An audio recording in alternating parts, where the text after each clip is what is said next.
네, 데이터를 통해 시장을 깊이 있게 읽는 앵커 브리핑 신중한 시선 함께하고 오셨습니다. 네, 코멘터리를 듣고 있으니까요. 9월 시장 더욱 기대가 됩니다. 자, 어제는요, 국내 한 연구진이 오류 없는 양자 컴퓨터를 구현할 수 있는 새로운 양자 상태 발견했다라는 소식에 양자 암호 기술 테마주들이 강세였습니다. 오후 들어서는 교육주들도 급등을 했는데요. 수급 들어온 종목 분석하고 오늘 일장 준비해 보도록 하겠습니다. E3 스탁솔루션 대표 함께합니다. 대표님 어서 오십시오. 네, 안녕하세요. 네, 시간 정말 빠르죠. 네. 8월도 이제 마무리되고 있습니다. 자, 가을에도 수급 분석 잘 부탁드리고요. 네, 시간 외에 움직인 종목들 지금 확인해 보도록 하겠습니다. 자, 오늘까지 박재훈 아나운서 휴가 관계로 제가 브리핑을 드릴 텐데요. 시간 외 특징주 보고 계십니다. 자, RF세미 LFP 배터리 신제품 출시 영향으로 시간 외 상한가 기록했습니다. 본장에서 광산 확보 소식 그래서 상한가가 나온 모기업이죠. 라이트론 영향으로 윈텍도 시간 외에서 시세를 받았고요. 미국 진출로 급성장 중인 랩지노믹스 긍정적인 전망 소식에 시간 외에서 7.56% 뛰었습니다. 지분 매각 세부 일정 나온 YTN 4.9% 시간 외에서 상승 마감했고 현대차 따라 동남아 시장 공략 나선 대유 AP도 시간 외 상승 나왔습니다. 시간 외 특징주 5종목 가운데서 자, 어느 종목을 살펴볼까요? 네, 대유 AP 보시면 좋을 것 같고요. 네. 네, 사실 이 종목 같은 경우에 어제 시간에 초만 하더라도 사실 한 7%대까지 더 뛰었었는데 높은 상승률이 있었는데. 네, 근데 이제 마감대 한 1%대로 다시 한번 좀 밀려났습니다. 네, 근데 그런데도 불구하고 사실 좀 주목해볼 만한 가치가 있다라는 점에서 오늘 좀 들고 와봤고요. 네네. 이 대유 AP 같은 경우에 쉽게 얘기하면 그 자동차의 그 운전대를 만드는 운전대, 자동차 네, 부품주고요. 그렇죠. 네, 예. 부품주라고 좀 보시면 될 것 같은데 주요 협력사는 이제 대표적으로 현대차 그리고 기아차가 있다라고 보시면 될 것 같습니다. 아무래도 이제 자동차 운전대를 많이 제조를 하고 공급을 하게 되려면은 결국에 이제 완성차에 대한 판매량이 굉장히 중요합니다.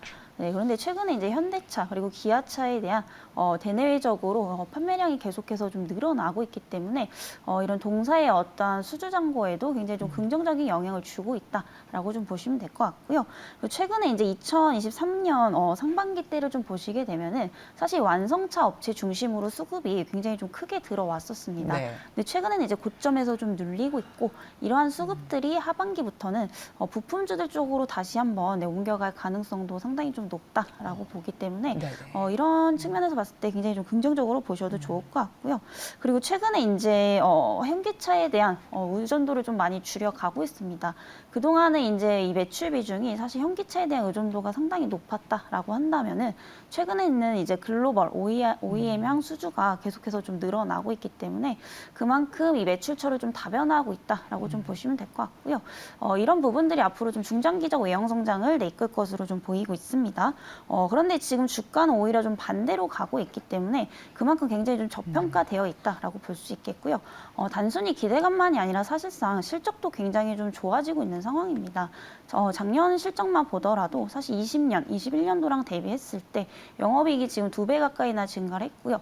PER을 계산해보니 기대 실적 대비 여전히 3배 수준으로 극심한 저평가 구간에 있다라고 좀 보여지고 있습니다. 최근에 이제 수급적인 측면에서 굉장히 좀 아쉬운 상황들이기 때문에 네. 주가가 좀 크게 상승을 하지 않고 있는 상황인데 사실 여기서 추가적으로 더 하락을 한다라고 하더라도 이 밸류에이션적인 부분으로서 봤을 때 좀 부담스럽지 않은 자리다. 이런 측면에서 봤을 때는 좀 단기적으로나 중장기적으로나 좀 주목해볼 만한 가치는 있다라고 좀 보고 있는 상황입니다. 네, 저평가 매력을 보시는 거고 목표가는 어느 정도로 잡고 어떻게 좀 접근해 보면 좋을까요? 목표가는 사실 기대 실적 대비한다면 적정 주가는 최소 5,500원까지는 좀 네. 볼 수 있지 않을까라는 생각이고요. 수급 흐름을 받는다면 여기까지 단기적으로 치고 올라갈 수도 있지만 조금 걸릴 수 있다라는 점을 감안해 본다면 단기 중장기적으로 둘 다 이제 좀 지켜보셔도 좋겠다라는 말씀 드려보도록 하겠습니다. 네, 좋습니다. 대유 AP에 대한 가격 전략까지 저희가 지금 확인을 해봤고요. 자, 코스피에서는 개인과 기관이 순매수에 나섰고 코스닥에서는 외국인과 기관이 지수를 끌어올렸습니다. 코스닥 916에 마감했는데요. 기관과 외국인이 담은 종목 특징주 살펴보도록 하겠습니다. 자, 외국인 수급 종목부터 확인을 해보겠습니다. 자, 오늘이죠. 차기 대표이사 선임 표결이 주총에서 이뤄지는 KT 외국인이 12일째 연속해서 담고 있습니다. LG U+는 산업안전솔루션 시장 점유율 확대에 나섰는데요. 외국인 순매수 엿새째 이어지고 있고요. 상반기에는 일회성 비용 또 판매량 부진으로 감익됐던 한국가스공사 사흘 동안 외국인 수급 들어오고 있습니다. 외국인이 어제 담은 종목에는 대한항공, 디지털조선이 눈에 띄네요. 자, 이번에는 기관 수급 종목입니다. K-팝 수출 효자 상품이 된 CD 그리고 포토카드로 하이브 해외 매출이 고공행진 중입니다. 기관 사흘째 사고 있고요. 아이폰 수요 전망치 하향으로 증권사들 LG이노텍 목표 주가 일부 하향한 가운데 기관이 네이버와 마찬가지로 이틀째 LG이노텍 순매수했습니다. 자, 그 외에도 현대차, ISC 기관 수급 특징주에 이름 올렸습니다. 우선 외국인 수급 종목 가운데 하나 살펴볼까요? 네, LG U+ 보시면 좋을 것 같고요. 네. 최근에 이제 통신산업 부분을 이제 영위를 하는 기업들의 주가 흐름이 굉장히 좋습니다. 네. 네, 특히나 이제 가장 좋은 것은 바로 이제 가격적인 측면이고요.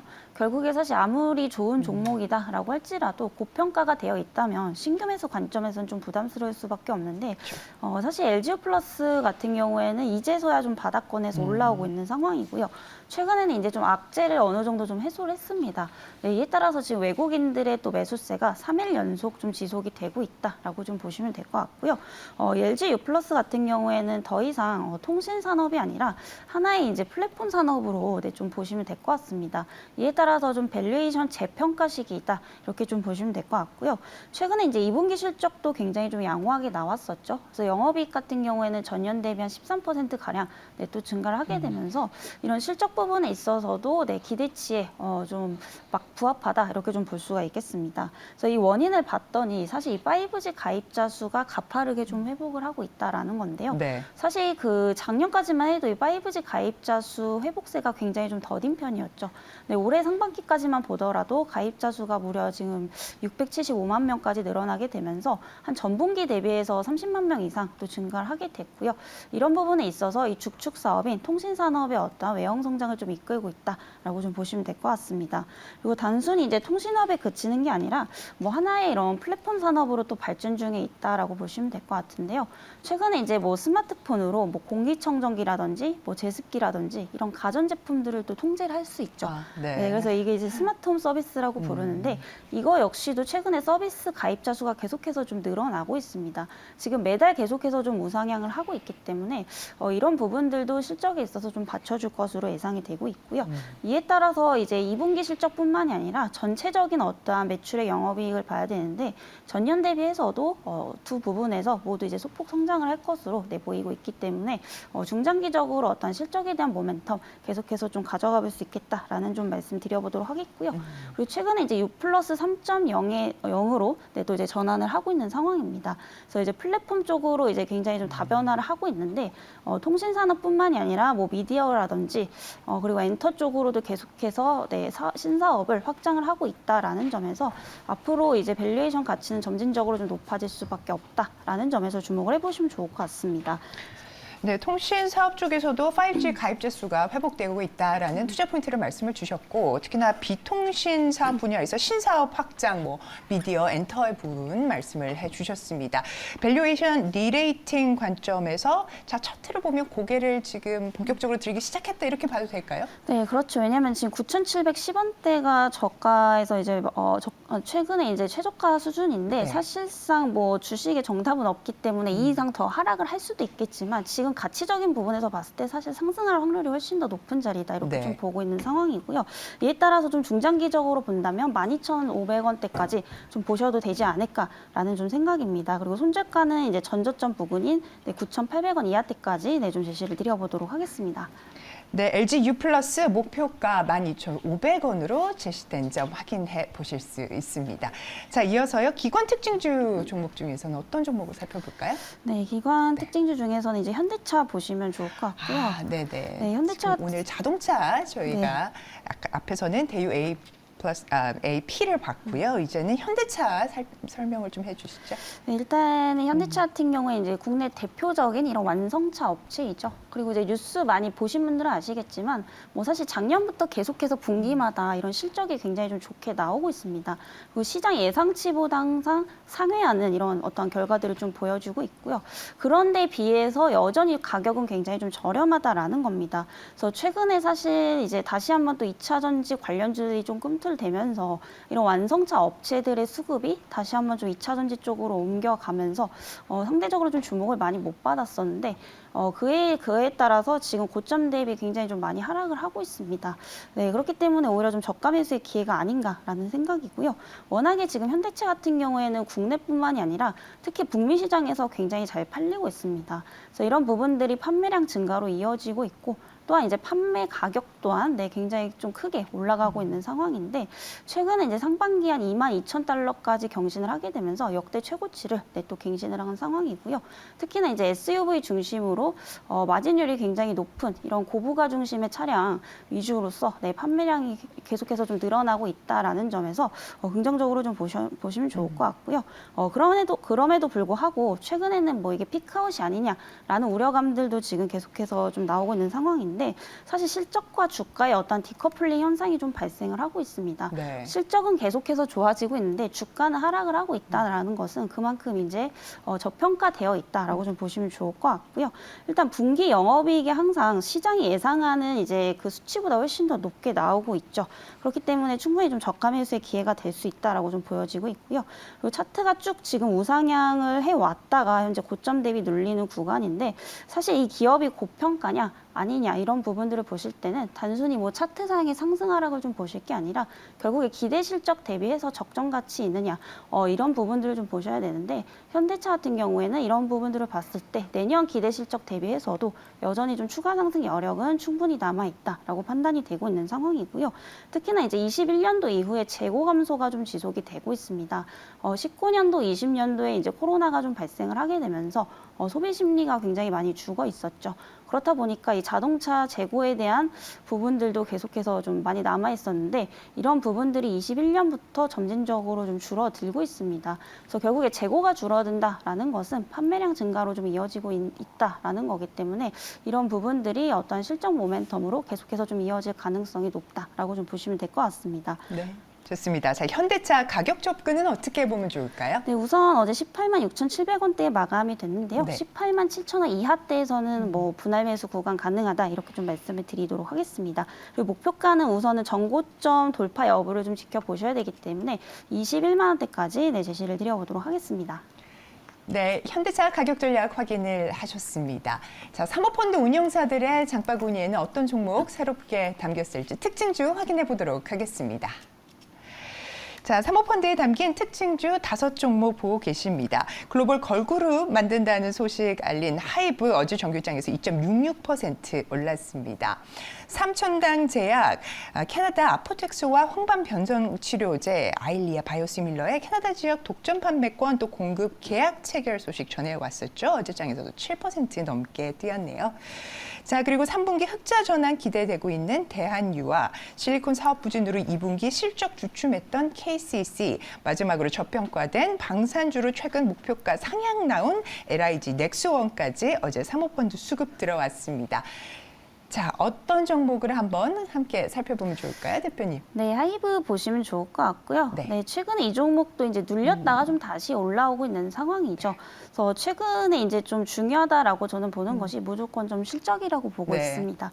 물론 이제 테마주들이 최근에 이제 변동성이 굉장히 좀 강하게 또 이제 급등락을 반복을 하고 있지만 결국에 이제 테마주들 같은 경우에는 재료가 소멸이 된다면 또 급락 또한 쉽게 나오기 때문에 이런 리스크 관리에 굉장히 좀 취약하다라고 좀 볼 수 있겠고요. 그만큼 이제 실적에 받쳐주는 기업을 보셔야 되는데 하이브 같은 경우에는 이제 2022년 실적도 나쁘지 않았었죠. 근데 23년도에는 또 영업이익이 전년 대비 한 16% 이상 또 증가를 할 것으로 좀 보이고 있기 때문에 하반기까지 계속해서 좀 실적 모멘텀 가져가 볼 수 있겠다라고 보여지고 있는 상황이고요. 3분기 같은 경우에는 사실 주요 아티스트들이 조금 쉬어가는 시기이지만 4분기부터는 다시 한번 이 월드 투어에 대한 횟수가 늘어나게 되면서 이런 부분들이 또 이제 공연 이제 수익 그리고 앨범 판매량 쪽으로 좀 이어질 것으로 보이고 있는 상황입니다. 네. 그 앨범 판매량 같은 경우에 워낙에 상반기부터 실적이 굉장히 좀 좋죠. 그래서 올해 상반기 같은 경우에는 이제 2,270만 장 정도 팔렸다라고 보시면 되는데 이게 사실 2022년 전체 1년 이제 판매량보다도 훨씬 더 넘어가는 수치다라고 좀 보시면 될 것 같고요. 그리고 4분기부터 이런 부분들이 다시 진행이 됨에 따라서 일단 추가 이제 성장 여력은 좀 충분하다 이렇게 좀 보시면 될 것 같습니다. 그리고 최근에 이제 위버스 가입자 수도 좀 증가를 하고 있다라는 건데요. 이 하이브 같은 경우에는 이제 위버스라는 아티스트와 이제 팬들이 소통하는 이 플랫폼을 또 운영을 하고 있습니다. 근데 최근에 이게 가입자 수가 이제 급격하게 늘어나고 있는데 사실 출시 이제 초반만 해도 사실 200만 명에 불과했던 것이 지금 900만 명이 또 넘어가고 있는 상황이고요. 이에 따라서 이 위버스가 앞으로 이제 꾸준한 좀 외형 성장을 네. 이끌 것으로 보이고 있는 상황입니다. 하지만 최근에 이제 멤버십이 좀 지연이 되게 되면서 단기적으로 좀 악재일 수는 있겠지만은 사실 위버스의 전체적인 어떤 성장세를 본다면 중장기적으로 큰 악재는 아닐 것이다 이렇게 좀 보고 있는 상황이고요. 그만큼 이제 단기보다는 조금 멀리 보시고 중장기적 관점으로 보시는 게 좀 적합한 종목이다 이렇게 좀 말씀드려보도록 하겠습니다. 네, 하이브에 대한 중장기적인 접근을 말씀을 해주셨고 말씀 앞서서 해주셨지만 8월 들어서는 어느 정도 좀 조정이 나온 상태입니다. 지금 목표가는 어느 정도를 잡고 들어가면 좋을까요? 네, 목표가는 우선 이 종목 역시도 결국에 이제 전고점을 좀 넘어갔던 기업들은 결국에 목표가는 전고점 돌파 여부로 이제 좀 체크를 하셔야 되기 때문에 30만 원대까지 좀 제시를 드려보도록 하겠고요. 손절가는 이제 22만 원대까지 짧게 좀 제시를 드려보도록 하겠습니다. 네, 좋습니다. 하이브에 대한 가격 전략 확인하셨고요. 오늘장에서 공략해보면 좋을 종목 이지리 대표의 오늘장 공략주 확인을 해보겠습니다. 네, 펄어비스라는 종목이고요. 네. 네, 사실 최근에 이제 게임주들의 흐름이 굉장히 좀 좋지가 않습니다. 네, 펄어비스 역시도 이제 단기 급락이 또 나왔던 종목이기도 네. 하고요. 사실 올해 이제 실적도 굉장히 좀 부진할 것으로 보이고 있는데 이 종목에 대한 어떤 기대감은 이제 2024년부터 좀 기대를 해볼 수 있겠다라고 보여지고 있고요. 최근에 이제 붉은 사막이라는 신작에 대한 기대감을 좀 가져볼 수가 있겠습니다. 최근에 이제 독일에서 또 이 게임에 대한 영상을 공개를 했는데 굉장히 또 이제 반응이 좋았다라고 보시면 될 것 같고요. 문제는 계속 출시가 지연되고 있다는 부분. 그렇죠. 근데 이제 출시 지연이 지금도 사실 출시일이 정확히 나오진 않았습니다. 네. 그렇기 때문에 사실 이런 부분들이 조금은 이제 우려감이 있지만 그렇기 때문에 좀 손절가를 잘 잡고 접근을 하셔야 되지 않나라는 좀 생각이고요. 네. 일단 단기 실적 부진은 저가 매수의 기회다라고 좀 보여지고 있습니다. 펄어비스의 경우에는 이제 그동안에 이제 대표적인 게임이 또 검은 사막이라는 게임이 있었었죠. 사실 이제 초기 때는 굉장히 대박이 났었는데 사실 게임업 특성상 초반에는 유저들이 빨리 늘어나게 되지만 결국에 이제 신작을 내놓지 못하면은 유저 수가 빨리 줄어들 수밖에 없습니다. 네, 그렇기 때문에 이제 매출이나 이제 영업이익이 단기적으로 좀 부진을 할 수밖에 없었고요. 그렇지만 이제 최근에 이제 붉은 사막에 대한 어떤 기대감 충분히 좀 가져볼 수 있겠다라고 보여지고 있는 상황입니다. 그리고 이제 붉은 사막 같은 경우에는 아직 추정일이 좀 불확실한 상황이지만 내년 2분기로 조금 생각을 해보시면 좀 좋을 것 같고요. 그때까지는 좀 기대감을 가져가 볼 수 있지 않겠나라는 좀 생각입니다. 그래서 내년부터 뭐 붉은 사막뿐만이 아니라 뭐 도깨비라는 또 신작에 대한 이런 기대감들도 좀 가져볼 수 있겠다라고 보여지고 있는 상황이고요. 이에 따라서 올해보다는 기대 실적이 내년이 훨씬 더 높겠다 이렇게 좀 보시면 될 것 같습니다. 다만 앞서 이제 말씀드린 것처럼 기대 가치는 이제 상당히 좀 높지만 우려감들도 이제 좀 다소 가지고 있기 때문에 이 가격 전략을 굉장히 좀 잘 가져가셔야 되겠다 이렇게 좀 보여지고 있는 상황이고요. 어제 이제 48,100원에서 마감을 했습니다. 네, 48,200원 이하라면은 얼마든지 뭐 분할 매수 구간으로 접근 가능하다 이렇게 좀 말씀을 드리도록 하겠고요. 네. 네, 목표가는 사실상 이 종목 같은 경우에 제대로 된 이제 적정 주가는 65,000원까지 좀 보셔도 좋을 것 같습니다. 네, 말씀 주셨던 붉은 사막에 대한 글로벌 유저들의 기대감은 지금 확실히 확인되고 있다라고 하는 것이 회사 측 설명이고 또 키움증권에서는 게임 업종 중에 최선호주로 펄어비스를 짚고 있네요. 자, 이렇게 해서 펄어비스의 가격 전략까지 확인을 해봤고요. 수급 특징주에서 오늘 대유 AP, LG U+, 현대차 하이브, 펄어비스에 대한 투자 포인트 그리고 전략 짚어주셨습니다. 의견 참고하셔서 전략 짜실 때 반영하시면 좋을 것 같네요. 이슬이 스탁솔루션 대표님 오늘 말씀 대단히 감사합니다. 네, 감사합니다.